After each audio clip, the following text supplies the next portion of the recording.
اعوذ باللہ من الشیطان الرجیم بسم اللہ الرحمن الرحیم اہدنا الصراط المستقیم صراط الذین انعمت علیہم غیر المغضوب علیہم ولا الضالین آمین۔ صدق اللہ العلی العظیم وصدق رسولہ النبی الامین الکریم ونحن على ذلك لمن الشاہدین والشاکرین والحمد للہ رب العالمین۔ وادی رضا کی کوہ ہمالا رضا کا ہے، جس سمت دیکھیے وہ علاقہ رضا کا ہے۔ مانا عرب نے تجھ کو اے گانا، گایا عجم نے تیرا ترانہ، اور مانے ہے تجھ کو سارا زمانہ، حامی سنت اعلی حضرت۔ چیخ پڑے چوٹی کے وہاولے، پھاڑ دیے ہر ایک کے جبڑے، خنجر حق کیا خوب چلایا، حامی سنت اعلی حضرت۔ ڈال دی قلب میں عظمت مصطفیٰ، ڈال دی قلب میں عظمت مصطفیٰ، سیدی اعلی حضرت پہ لاکھوں سلام۔ اپنے اور ساری کائنات کے آقا و مولا، شہریار حرم تاجدار حرم نوبہار صفات، شب اسرا کے دولہا مصطفیٰ جان رحمت جناب محمد الرسول اللہ صلی اللہ علیہ وسلم کی بارگاہ بے کس پناہ میں عقیدت و احترام سے درود و سلام کی نظریں پیش کریں۔ اللہم صلی علی سیدنا و نبینا و مولانا محمد معدن الجود والکرم وعلی آلہ وبارک وسلم صلاۃ و سلام علیک یا رسول اللہ۔ اللہ رب العزت جل مجدہ الکریم نے ہر عاقل بالغ مسلمان پر، چاہے مرد ہو یا عورت، 5 وقت کی نمازیں فرض فرمائیں۔ ہر نماز میں سورہ فاتحہ کا پڑھنا واجب ہے۔ سورہ فاتحہ میں 7 آیتیں ہیں، اگر 7 میں سے کوئی ایک آیت بھی چھوٹ جائے تو نماز مکمل نہیں ہوگی اور سجدہ سہو کرنا پڑے گا، ورنہ ترک واجب لازم آئے گا۔ ہر نمازی چاہے عرب کا رہنے والا ہو یا عجم کا، شہری ہو یا دیہاتی، پڑھا لکھا ہو یا جاہل، جب اللہ کی عبادت کے لیے کھڑا ہوتا ہے تو تکبیر تحریمہ اور ثنا کے بعد وہ سورہ فاتحہ پڑھتا ہے۔ سورہ فاتحہ کی کچھ آیتیں میں نے تلاوت کی۔ ہمارا آپ کا پروردگار فرماتا ہے، ہم اپنے رب سے روزانہ نماز میں یہ دعا کرتے ہیں، اہدنا الصراط المستقیم، اے اللہ ہم کو سیدھے راستے پر چلا۔ صراط الذین انعمت علیہم، ان کے راستے پر چلا جن پر تیرا انعام ہوا، غیر المغضوب علیہم ولا الضالین، اور ان کے راستے پر مت چلا جن پر تیرا غضب ہوا۔ روزانہ 5 وقت کی نماز میں ہم اپنے رب سے یہ دعا مانگتے ہیں، اور یہ ترجمہ تو 14ویں صدی کے مجدد اعلیٰ حضرت امام احمد رضا کا ہے۔ انہوں نے کہا، اے اللہ ہمیں سیدھے راستے پر چلا۔ مگر دنیا وہابیت کے پیشوا مولوی اشرف علی تھانوی نے اس آیت کریمہ کا ترجمہ یہ کیا کہ اے اللہ ہمیں سیدھا راستہ دکھا۔ اب آپ اس فرق کو محسوس کریں، دکھا اور چلا یہ 2 الگ الگ چیزیں ہیں۔ ایک جماعت کہہ رہی ہے کہ اے اللہ ہمیں سیدھا راستہ دکھا، اور ایک جماعت کہہ رہی ہے اللہ ہمیں سیدھے راستے پر چلا۔ اگر کوئی خطرہ ہو کہ راہ میں کوئی لٹیرا، کوئی ڈاکو، کوئی راہزن مل جائے اور ایسا نہ ہو کہ ہمیں سیدھے راستے سے بہکا دے۔ تو جس کو سیدھا راستہ مل چکا ہے وہ یہ دعا مانگے گا، اے اللہ ہمیں ان رہزنوں اور لٹیروں سے بچا کر سیدھے راستے پر چلا، اور جنہیں ابھی راستہ ملا ہی نہیں، جو ابھی راہ پر آئے ہی نہیں، وہ جب دعا مانگیں گے تو کہیں گے اے اللہ ہمیں سیدھا راستہ دکھا۔ اب اسی دکھا اور چلا میں آپ فرق محسوس کر لیجیے کہ اعلیٰ حضرت امام احمد رضا کو سیدھا راستہ مل چکا ہے، مگر خطرہ ہے کہیں لٹیرے، کہیں ڈاکو، کہیں راہزن ہمیں سیدھے راستے سے بہکانا دے۔ تو وہ کہتے ہیں اللہ ہمیں سیدھے راستے پر چلا، اور چونکہ اشرف علی تھانوی کو اور دیوبندیوں کا بھی سیدھا راستہ ملا ہی نہیں، اس لیے وہ دعا کرتے ہیں اللہ ہم کو سیدھا راستہ دکھا۔ اب دکھا اور چلا کا فرق سمجھنے کے بعد آگے یہ بھی واضح ہو گیا کہ راستے دو ہیں، ایک ہدایت والوں کا راستہ اور دوسرا گمراہ ہونے والوں کا راستہ۔ اللہ اس کو بیان کرتے ہوئے فرماتا ہے، بندہ خدا سے کہتا ہے اہدنا الصراط المستقیم، اے اللہ ہمیں سیدھے راستے پر چلا۔ کس سیدھے راستے پر چلا؟ صراط الذین انعمت علیہم، ان کے راستے پر چلا جن پر تیرا انعام ہوا، غیر المغضوب علیہم ولا الضالین، اور ان کے راستے پر مت چلا جن پر تیرا غضب ہوا۔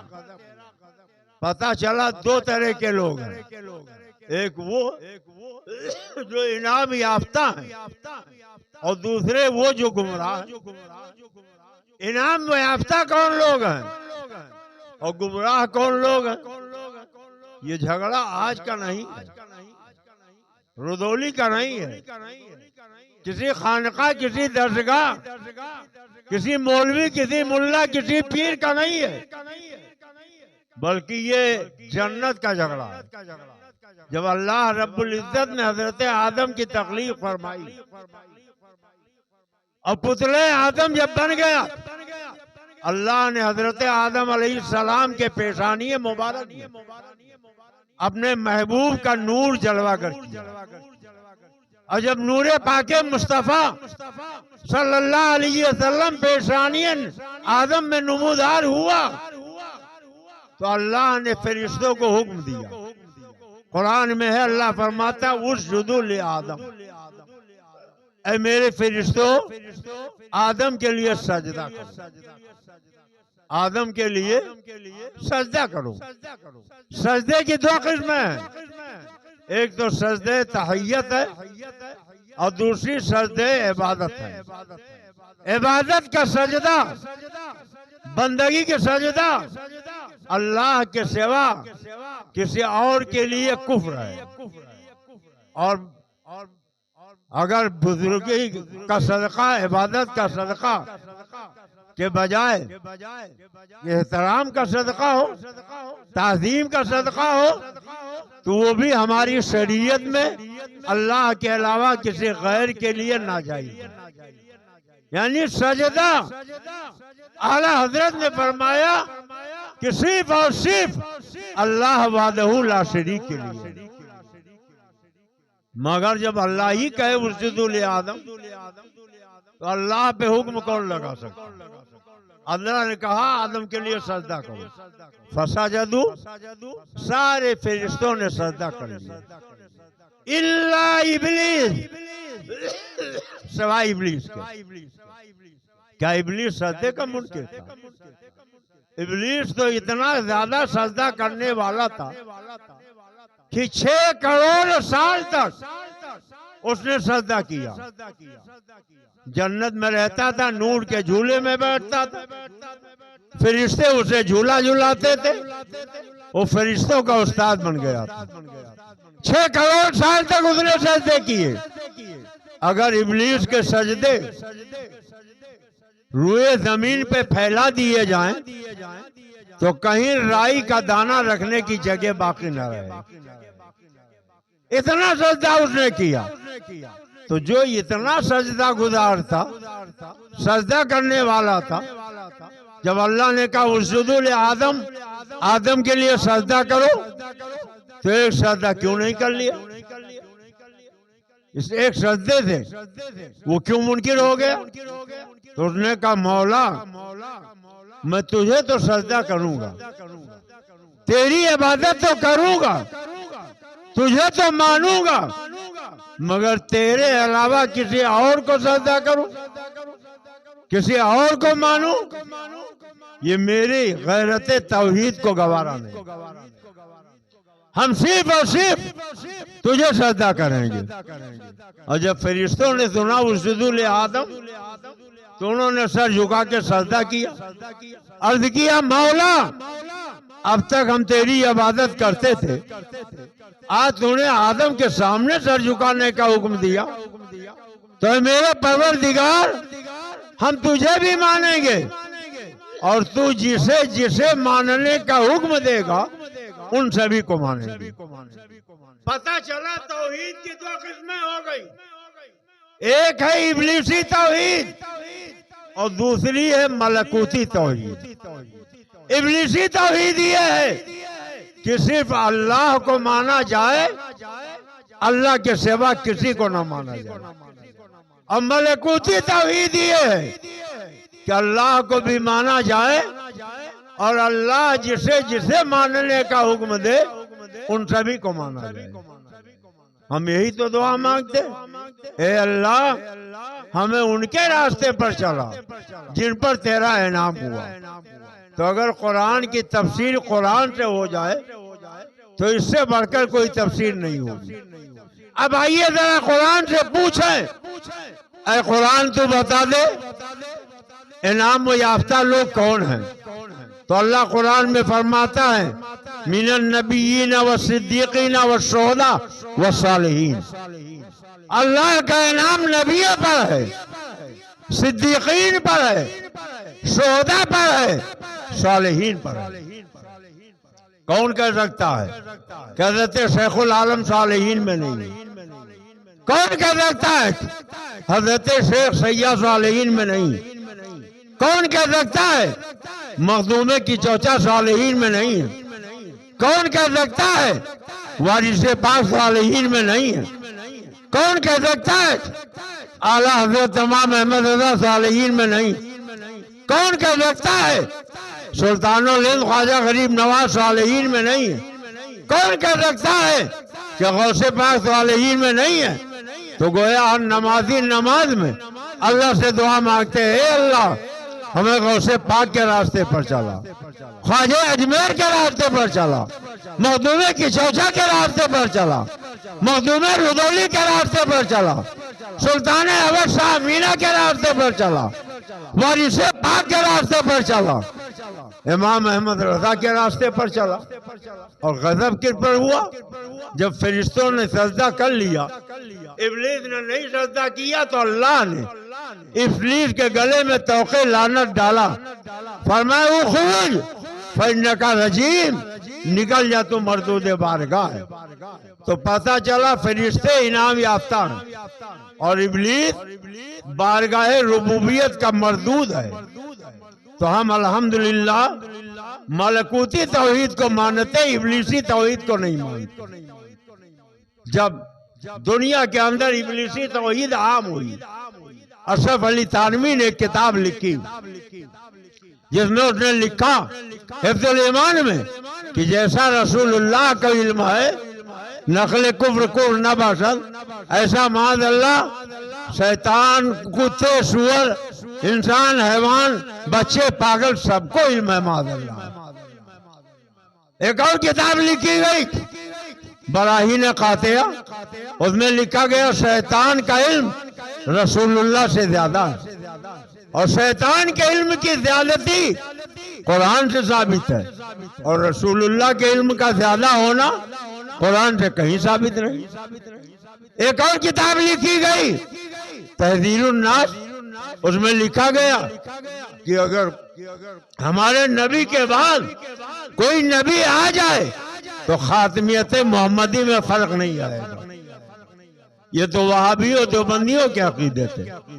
ایک عقیدہ رافضیوں کا، جنہوں نے کہا کہ قرآن کے 40 پارے تھے، 10 پارے حضرت عمر کی بکری کھا گئی جو مولا علی کے شان میں نازل ہوئے تھے، اور خلفائے راشدین نے اسے چھپا لیا، اور مولا کائنات حیدر کرار علی مرتضی کو انہوں نے یہ کہا کہ وہ انبیاء سے بھی افضل ہے، رسولوں سے بھی افضل ہے، معاذ اللہ۔ اور ان کا کلمہ، نماز، یہاں تک کہ ان کا ہر کام تبرے کے ساتھ ہے، نہ کلمہ ان کا بغیر تبرے کے، نہ اذان ان کا تبرے کے بغیر۔ تو اس قسم کے یہ گمراہ عقیدے دنیا میں پھیلے، تو اللہ رب العزت کو اپنے بندوں پر ترس آیا، اور بندوں کی رہنمائی اور ہدایت کے لیے آج سے 175 سال پہلے، 175 سال پہلے اسی شوال کے مہینے میں، آج 7 تاریخ ہے، 3 دن اور ملائیے یعنی 10 تاریخ کو 175 سال پہلے بریلی کے محلہ جسولی میں اعلیٰ حضرت امام احمد رضا کو اللہ نے پیدا فرمایا۔ اعلیٰ حضرت کی جب پیدائش ہوئی، 4 سال 4 مہینے کی عمر ہوئی، بسم اللہ خوانی ہوئی، اور 8 سال کی عمر میں انہوں نے ہدایت النو جیسی عالم بنانے والی کتاب کا عربی میں حاشیہ لکھ دیا۔ 10 سال کی عمر میں مسلم الثبوت کا حادیث لکھا، اور 13 سال کی عمر میں علوم عقلیہ اور نقلیہ سے فراغت حاصل کر لی، اور ایسا علم اللہ نے انہیں عطا فرمایا کہ 64 سال کی زندگی میں انہوں نے 100 سے زائد علوم و فنون پر 1300 سے زیادہ کتابیں لکھی ہیں، 1300 سے زیادہ کتابیں۔ کسی علم و فن کا جاننا اور ہے، اس علم و فن پہ کتاب لکھ دینا اور ہے۔ آپ اردو جانتے ہیں، آپ سے ہم کہیں اردو میں کتاب لکھ دیجئے تو دن میں تارے نظر آنے لگیں گے۔ آپ ہندی جانتے ہیں، آپ سے کہیں ہندی میں کتاب لکھ دیجئے تو آنکھوں کے سامنے اندھیرا چھا جائے گا، اس لیے کہ کتاب لکھنے کے لیے خالی علم و فن کا جاننا کافی نہیں، اس پہ مکمل مہارت اور عبور حاصل ہونا چاہیے۔ تو اعلیٰ حضرت امام احمد رضا کو 100 سے زائد علوم و فنون پر مہارت تامہ حاصل تھی، اور انہوں نے 1300 کتابیں لکھی۔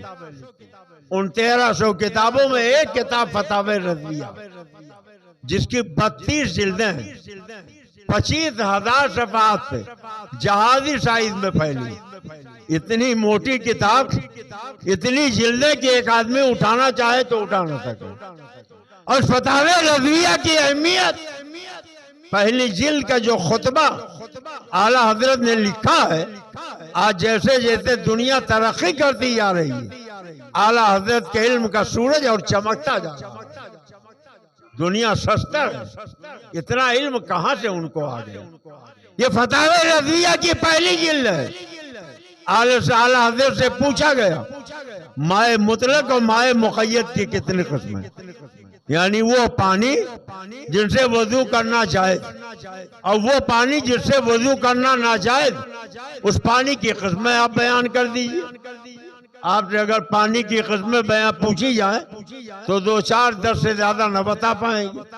بڑے سے بڑے کسی قابل سے پوچھیے 10 20 25 قسمیں پانی کی بتا دے گا، مگر جب اعلیٰ حضرت نے پانی پہ قلم چلایا تو پانی کو پانی پانی کر دیا۔ 158 قسمیں پانی کی وہ لکھی جن سے وضو کرنا چاہیے، 158، اور 148 قسمیں پانی کی وہ لکھی جن سے وضو کرنا ناجائز. یعنی ایک جگہ پر 300 سے زیادہ اعلیٰ حضرت نے پانی کی قسمیں بیان کر دی. اب وہ 300 قسمیں فتاوی رضویہ پڑھیے، ایمان تازہ ہو جائے گا، عقیدہ نکل جائے گا، روح میں توانائی آ جائے گی. خالی 3 قسمیں سن لیجیے. اعلیٰ حضرت فرماتے ایک پانی وہ ہے جسے آب زمزم کہا جاتا ہے، جو حضرت اسماعیل کی ایڑیوں سے نکلا. ایک پانی وہ ہے جسے آب کوثر کہا جاتا ہے، جو جنت سے نہر کی شکل میں جاری ہوا. اور ایک پانی وہ ہے کہ جب جنگ کے موقع پر صحابہ پیاسے ہوئے، پانی نہیں تھا، ایک کوزے میں تھوڑا سا پانی تھا، لا کے پیش کیا تو حضرت ابو ہریرہ کہتے ہیں سرکار نے اپنے دست مبارک کو اس کوزے میں ڈال دیا تو سرکار کی مبارک انگلیوں کے بیچ سے 5 انگلیوں سے پانی کے 5 چشمے ابل پڑے.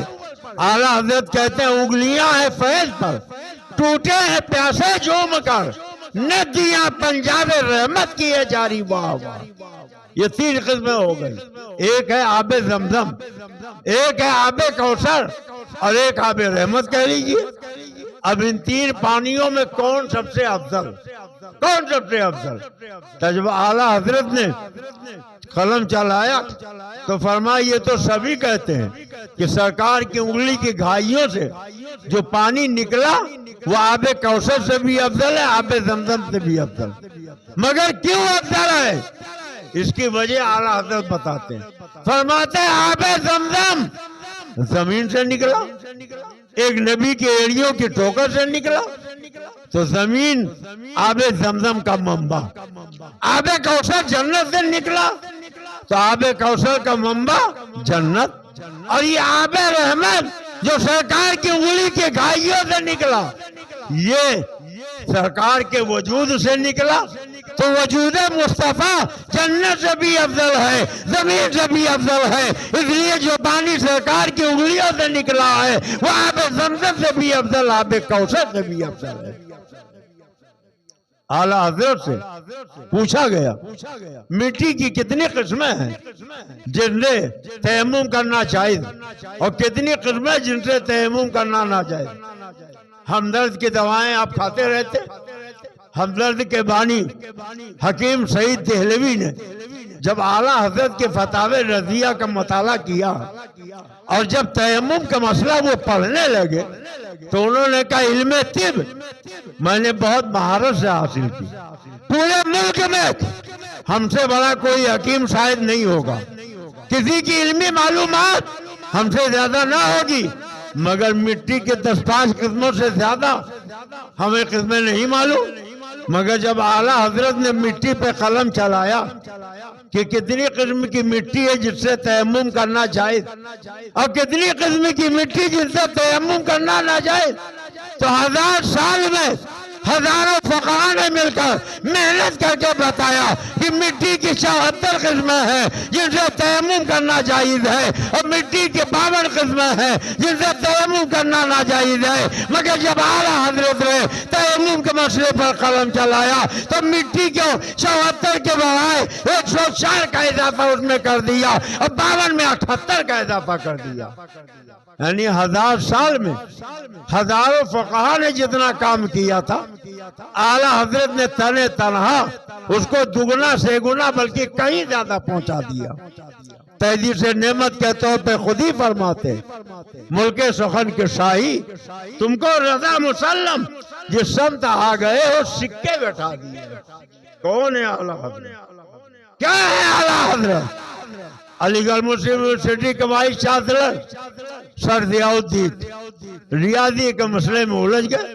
پورے ہندوستان کے ریاضی داں سے انہوں نے رابطہ کیا، کوئی حل نہیں کر پایا. جرمن جانے کا انہوں نے ارادہ کیا. علی گڑھ مسلم یونیورسٹی میں دینیات کے پروفیسر تھے سید سلیمان اشرف بہاری جو اعلیٰ حضرت کے شاگرد و مرید اور خلیفہ تھے. انہوں نے سر ضیاء الدین سے کہا کہ سر آپ جرمن جس مسئلے کو حل کرانے جانا چاہتے ہیں میرا خیال ہے آپ بریلی چلے جائیں میرے پیر و مرشد اعلیٰ حضرت کے ہاں. تو انہوں نے چلتے پہرتے دیکھا کہ جس مسئلے کو بڑے بڑے سائنسداں، جغرافیہ داں اور بڑے بڑے اہل علم نہ حل کر پائے، ایک مسجد کے مصلی پر بیٹھنے والا مولوی اس ریاضی کے مسئلے کو کیا حل کرے گا؟ کہا جانے میں حرج ہی کیا ہے، علی گڑھ سے سیدھی گاڑی بریلی جاتی ہے، چند گھنٹے کا سفر ہے، چلے جائیے۔ کہا اچھا چلیے، آپ کی بات ہے، آپ پروفیسر ہمارے یونیورسٹی کے، چلتے ہیں۔ گئے، عصر کی اذان ہو چکی تھی، اعلیٰ حضرت گھر سے نکلے مسجد کی طرف، سید سلیمان اشرف صاحب نے تعارف کرایا، یہ ہمارے علی گڑھ مسلم یونیورسٹی کے وائس چانسلر ہیں، ریاضی کے مسئلے میں الجھ گئے، آپ سے رہنمائی کے لیے آئے۔ تو اعلیٰ حضرت نے فرمایا بیان کیجئے۔ تو سر ضیاء الدین نے کہا حضرت اتنا آسان مسئلہ نہیں کہ راہ چلتے ہوئے حل ہو جائے، ارے آپ بیٹھیے تب تو بتائیں گے، کہا بیان کرنے میں حرج کیا ہے؟ انہوں نے بیان کیا، راہ چل رہے ہیں، ایک مسئلہ بیان کیا، 2 منٹ میں حل کر دیا، دوسرا بیان کیا، پھر حل کر دیا۔ اتنے میں مسجد کی سیڑھی آ گئی، فرمایا یہ دین کا مسئلہ تھا، اب خدا کا گھر آ گیا ہے، اب نماز کے بعد تیسرا مسئلہ بھی آپ کا حل کر دوں گا، اب وہ بھی حل کر دیا۔ اتنا متاثر ہو گئے کہ لندن اور جرمنی کے سائنسداں بھی جس مسئلے کو حل نہیں کر سکتے ہیں، وہ بریلی کی ٹوٹی چٹائی پر بیٹھنے والا ایک مولوی حل کر رہا ہے۔ اب تک میں نے سنا تھا کہ علم لدنی بھی کوئی چیز ہوتی ہے، مگر آج ماتے کی نگاہوں سے دیکھ لیا ہے، اور اتنا اثر ہوا کہ مرید بھی ہو گئے۔ ٹائی انہوں نے اتار دی، پینٹ شرٹ انہوں نے اتار دیا، کرتا پیجامہ پہن لیا، داڑھی انہوں نے رکھ لی، اور اسلامی وضاقتہ انہوں نے اپنا لیا۔ یہ اعلیٰ حضرت امام احمد رضا ہیں۔ تقوی و طہارت کی بات آ جائے تو اب گھنٹوں چاہیے اس کے بیان کے لیے۔ 175 سال پہلے اسی مہینے کی 10 تاریخ کو، یعنی آج سے 3 دن بعد وہ تاریخ آنے والی، اعلیٰ حضرت بریلی میں پیدا ہوئی، شرق و غرب شمال و جنوب میں اعلیٰ حضرت کی عظمتوں کا پرچم لہرا رہا۔ عرب کے علماء نے اعلیٰ حضرت کا خطبہ پڑھا، اس لیے سید ایوب صاحب نے کہا مان عرب نے تجھ کو یگانہ، گایا عجم نے تیرا ترانہ، اور مانے تجھ کو سارا زمانہ، حامی سنت اعلیٰ حضرت۔ چیخ بڑے چوٹی کے بابڑے، پھاڑ دیے ہر ایک کے جبڑے، خنجر کیا خوب چلایا، حامی سنت اعلیٰ حضرت۔ کچھ لوگوں کو شکایت ہے کہ اعلیٰ حضرت کیا شدت بہت ہے۔ یاد کرو، سیاہ ستہ وہ حدیث کی کتاب ہے جو سب سے معتبر مانی جاتی۔ ایک شخص کا انتقال ہو گیا، لوگ اس کی لاش لے کر سرکار دو عالم صلی اللہ علیہ وسلم کی بارگاہ میں پہنچے، کہا یا رسول اللہ آپ اس کی نماز جنازہ پڑھا دیں۔ وہ سرکار کا کلمہ پڑھتا تھا، سرکار کے پیچھے نماز پڑھتا تھا، وہ غزوات میں جاتا تھا، جہاد کرتا تھا، جنگیں کرتا تھا۔ اللہ کے نبی نے اس کا چہرہ دیکھا تو فرمایا واپس لے جاؤ، میں اس کی نماز جنازہ نہیں پڑھاؤں گا۔